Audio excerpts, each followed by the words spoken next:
When players are drafted, they all come into the NBA with varying levels of expectations, and based on where they were drafted, are set up on much different timelines than others. When drafting, it's important to keep the long view in mind, because the player that proves to be better in year one isn't always the player that proves to be better in the long run, but based on what they show early in their careers, you can make pretty safe assumptions of what their upside truly is. Looking back at the 2023 NBA draft class, they are now underway in their third seasons, and in hindsight, there were some huge home runs hit, and some big time swings and misses, and that brings us to today's video. Today we will be going through the 5 best and the 5 worst picks from the 2023 NBA draft so far, based on what they are showing at this point in time. I also want to clarify that the best players in the class don't automatically just become the quote-unquote best picks. Like, for example, Victor Wembanyama will not be included today because he's obviously elite, but he was the obvious number 1 pick at the time too, and he was fully expected to be what he is now.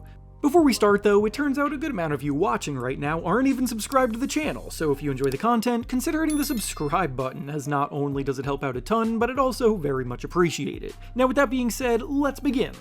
The first of the best selections made in 2023 that we'll be discussing today is Jaime Jaquez Jr. being selected 18th overall by the Miami Heat. Jaquez came in as a prospect that played all 4 years in college at UCLA, and as is always the case, teams were a bit more hesitant buying into the upside of an older player with a supposedly lower ceiling. If a redraft were to happen today, Jaquez would easily be selected in the top 10, but the Heat landed him well outside of the lottery, and now he's arguably the best bench scorer in the NBA this season. Jaquez came out red hot as a rookie, using his strong frame and incredible touch in the paint to provide an instant spark of offense. He finished 4th in the Rookie of the Year race, and was first team All-Rookie too. Last season, admittedly, he did take a bit of a step backward, struggling to find his confidence, and his minutes were also reduced because of it. This season though, the Heat have actually made a major change to how they approach the offensive end, running far fewer pick and rolls than ever before, and this has actually brought the best back out of Jaquez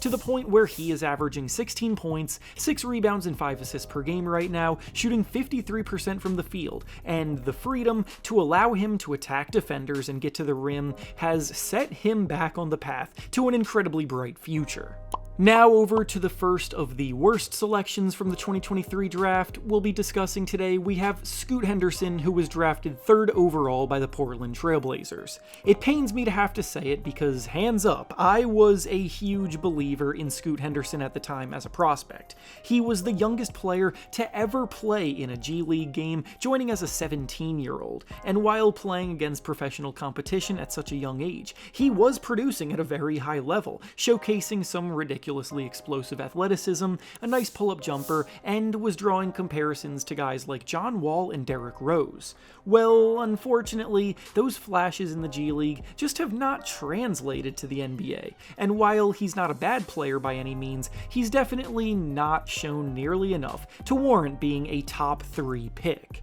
The star potential he was once destined to live up to has seemingly evaporated. The explosive athleticism has not really been as explosive as initially advertised either, and without that innate ability to attack the rim with force and at will, his jumper has not been reliable enough to make up for those shortcomings. He's not a bad player at all, as he's averaging about 14 points and 5 assists as a rookie, and last year he averaged 13 points and 5 assists too, but he turns the ball over a lot, is a mediocre defender, and the reality of his outlook moving forward is likely as a 6th man and not even as a starting caliber point guard talent, which is not what the Blazers thought they were getting when they drafted him. This was the pick, mind you, that Damian Lillard gave the Blazers an ultimatum over, and the team chose to keep the pick to draft Henderson instead of trading it to appease Damian Lillard, which in hindsight now looks like a bit of a questionable decision. Now back to the next of the best selections made in 2023, we have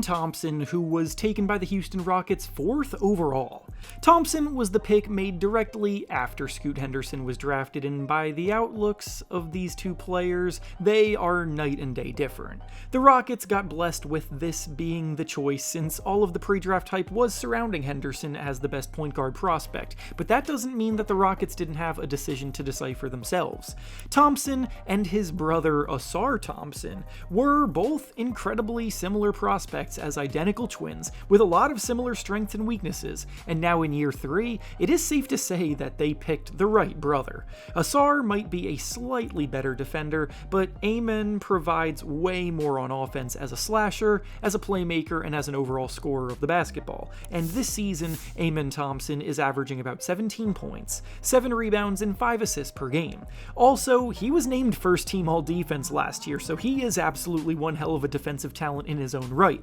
as a ridiculously disruptive and versatile force who can defend multiple positions at an elite level, and his upside is easily that of an all-star, with his floor pretty much being a highly impactful two-way player who can serve in a ton of different roles and possesses the kind of elite athleticism you rarely see. He does obviously need to improve as an outside shooter, as he is a career 22% shooter from 3, which is just bad no matter how you try to spin it, but that doesn't hold him back from making his presence felt on both ends of the floor night after night. Now, for the next of the worst decisions from 2023 so far, we have Jalen Hood-Schifino, who was taken 17th overall by the Los Angeles Lakers. Look away, Lakers fans, this one is definitely tough to swallow. As a prospect, he was viewed as an unfinished project, with the upside to possibly blossom into a great 3-level scorer. However, the idea of him has proven to be way better than the reality of what he is. As it turns out, the red flags that were prevalent in his game in college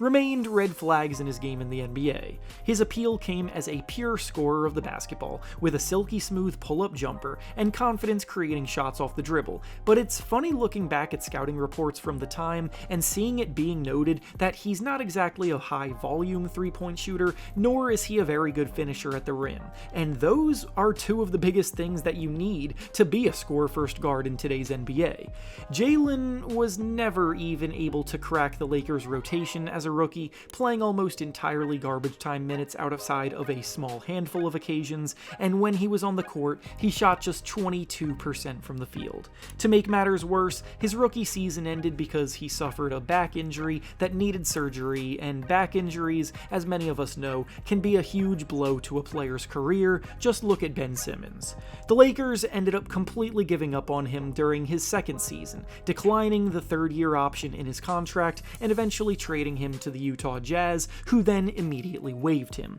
He played the remainder of the season last year with the 76ers, who were tanking by the end of the season, and there had been a few glimpses of potential as a scorer there, but overall he shot just 37% from the field and 30% from 3, and now in year 3, he isn't even signed to an NBA team, as he still remains a free agent to this day, already flaming out of the league as a first-round pick after just 2 years, and the fact that he was taken with the pick immediately before Jaime Jaquez was selected is just the ultimate gut punch. Now back to the next of the best selections made in 2023, we have Toumani Camara, who the Phoenix Suns originally selected with a second-round pick, 52nd overall, but before the season began, he was included in a trade that sent him to the Portland Trail Blazers. The Blazers may not have technically been the team that drafted him, but they had the wherewithal to ensure that he was included in the trade that shipped out Damian Lillard, and after initially just being viewed as an insignificant add-in to that deal, he's now one of the most prevalent pieces from the return. Camara won the starting power forward job almost immediately as a rookie, making his first start just 2 weeks into the season, and from that point on, he has not looked back. He's made a name for himself on the defensive end, using his 6'7" size and 7-foot wingspan to absolutely lock up opposing front court players with ridiculous instincts defending on and off the ball, making the right rotations, evading screens, and generating steals. and he was named to the All-Defense team last year in just his second season, rightfully being credited for the work that he puts in there. Offensively, he's a bit more limited, but he does still put up over 11 points per game, albeit he ideally needs to continue to work on making his three-ball more consistent to truly be one of the best 3-and-D guys in the NBA. Now over to the next of the worst selections in 2023, we have Jett Howard, who was drafted 11th overall by the Orlando Magic. Everything about the Jett Howard selection has been a massive whiff from the very beginning. For starters, Howard really wasn't viewed as a true lottery caliber talent even at the time, with almost no buzz beforehand indicating that he was in the mix to go that early, so when the Magic reached that hard to take him in the lottery, it left many scratching their heads at the time, and to this day, the head scratching hasn't really stopped. His supposed strengths as a prospect were as a scoring threat on the wing, but his game has struggled to translate to the next level, and the Magic have just not been motivated to even include him in their rotation at all due to their win-now motives. As a rookie, he spent most of his time in the G League. Last season, Howard made 60 appearances but scored just 4 points per game, shooting 37% from the field and 29% from three, and this year, he's back playing mostly garbage time minutes. He has shown a few flashes of potential, such as recently scoring a career-high 30 points in a game where Paolo Banchero, Wendell Carter Jr., and Goga Bitadze were all out injured, but that has by no means been the norm with Howard, and in a draft with so much talent that has contributed immediately, it's tough for Orlando to waste such a valuable lottery selection on a player trending towards being a bust. Now, for the next of the best selections from 2023, we have Keyonte George, who was taken 16th overall by the Utah Jazz. George has been one of the league's most underratedly consistent improvers year to year, as George has legitimately gotten noticeably better in each of his first 3 seasons so far. As a rookie, he put up a very respectable 13 points and 4 assists per game, albeit not very efficiently, but very few rookies are efficient these days, and he was named to the all-rookie team for his efforts. Last season, George upped those numbers to about 17 points and 6 assists per game, playing more confidently on the ball and shooting slightly better from the outside, but he still wasn't very efficient overall, so I can understand why he hasn't quite gotten the same kind of hype as others around him have. He's a very crafty creator on the ball, and he serves as a volume scorer that can heat up and dominate every now and then, but he struggled to do so consistently. Well, this season in year 3, Keyonte George has taken yet another notable leap and is now playing one of the best guards in the entire draft class, averaging a strong 24 points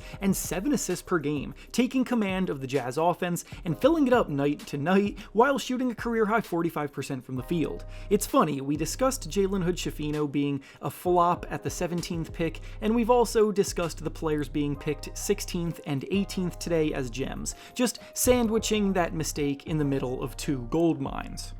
Now back over to the next of the worst picks from 2023, we have Kobe Bufkin, who the Atlanta Hawks drafted 15th overall. Bufkin's dealt with a lot of bad luck in his short career, but he's also just stunk up the joint when he has had chances to make an imprint at the NBA level, so all of that has added up to a player that is already fighting for his NBA life after just 2 seasons. As a rookie, he was only able to play in 2 October regular season games before injuring his thumb, and that held him out for quite a while. When he came back, he spent most of his time down in the G League for the rest of the year, where he was admittedly scoring the ball at a pretty high level, but then at the end of the regular season, Trae Young suffered an injury and he was called back up, but couldn't quite make the most of that opportunity, averaging just 6 points on 38% shooting from the field and 17% from 3 in the last 2 weeks of the season. Then last year, a very similar story went down where he played in just 10 regular season games, struggled mightily in those games, and then this season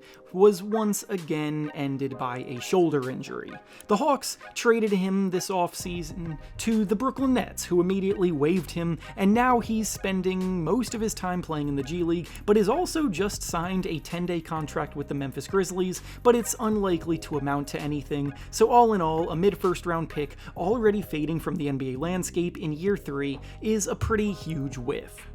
And now, the last of the best decisions we'll be discussing today is Cason Wallace, who was selected 10th overall by the Oklahoma City Thunder. Wallace doesn't do anything flashy, his production in the box score isn't going to jump out at you, and he's not necessarily a star in the making, and yet he's also very easily one of the most impactful two-way players in this entire draft class. The Thunder at the time knew the tides were turning, and their young group was ready to take the leap to playoff contention and title contention in the near future, so they were looking to add players that can contribute from day one in the draft, and Wallace has been one of the best role players in the game ever since. He is without exaggeration one of the NBA's best perimeter defenders, absolutely hounding opposing ball handlers every night, while also leading the NBA in steals per game this season, and on offense, he's very well-rounded, able to fill in whatever role is asked of him. He's a career 39% shooter from 3, hitting 38% of his threes this season, so he spaces the floor well spotting up. He helps Shai Gilgeous-Alexander as a secondary playmaker when necessary. He moves well without the ball, and he sparks so many fast break opportunities with his lockdown defense and ability to generate turnovers, and all of that played a huge part in the Thunder winning the finals last season. And finally, the last of the worst selections from the 2023 draft that we'll be discussing today is Taylor Hendricks being drafted 9th overall by the Utah Jazz. Hendricks is someone who I actually do still believe can turn things around, but it's just impossible to deny how underwhelming his career has been so far after having a top 10 pick used on him. As a rookie, he was actually solid all things considered, playing exactly like the 3-and-D prototype he was drafted to be, scoring about 7 points per game, shooting 38% from 3, and playing good hard defense. His second season saw a disaster strike as he fractured his fibula and ankle in November and missed the entire rest of the season. He is now back on the court this year in year 3, slowly getting reacclimated, but his play has definitely been impacted by those injuries, and now he's only putting up about 4 points per game, shooting 36% from the field and 25% from 3, and his defensive impact has not come close to what he was providing as a rookie. Again, it's by no means over for Hendricks, but with so many teams hitting on their picks in the lottery of this draft, this is a miss that stands out. And with that being said, that's all I have for you today. Make sure to like the video, subscribe to the channel, and comment down below which picks you think were the best and worst in that draft. Thanks for watching, and I'll see you all next time.